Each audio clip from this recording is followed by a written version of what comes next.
Vous cherchez des réponses sur la chlordécone? Vous êtes au bon endroit.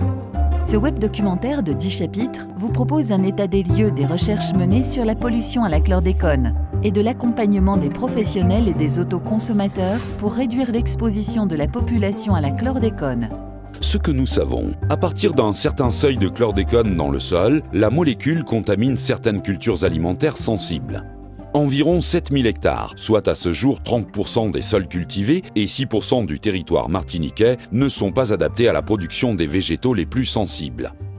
Les végétaux sensibles sont surtout les racines et tubercules, type patates douces, ignames, choux de Chine. Les légumes de la famille des giromons et des salades peuvent être contaminés dans des sols très pollués. Pour les autres végétaux, 100% des sols cultivés sont exploitables, car ces plantes ne sont pas sensibles à la chlordécone. Par exemple, les bananes, les arbres fruitiers, les ananas, les tomates, les aubergines ne sont pas contaminés. Depuis mars 2003, il est recommandé aux agriculteurs de faire analyser leurs parcelles de manière à éviter la contamination des végétaux qu'ils désirent cultiver. En effet, les agriculteurs sont responsables de la qualité de leurs produits mis sur le marché.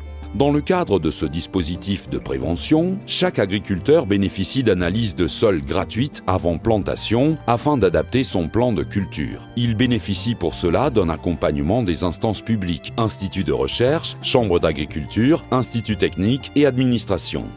En 2009-2010, 130 agriculteurs ont bénéficié d'aide à la reconversion pour mieux s'adapter et gérer le risque. Depuis 2002, la DAF et la DIECT contrôlent les précautions prises par les acteurs de la filière pour maîtriser la contamination en chlordécone des cultures et des produits agricoles. Ces services de l'État contrôlent aussi les produits mis sur le marché.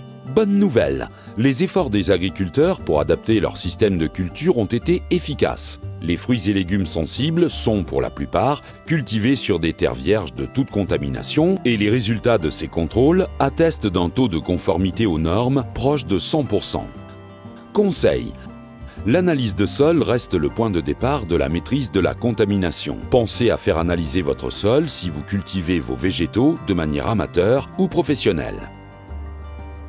Pour en savoir plus encore sur la chlordécone, restez connectés. Pour répondre à toutes vos questions, cliquez sur le chapitre suivant.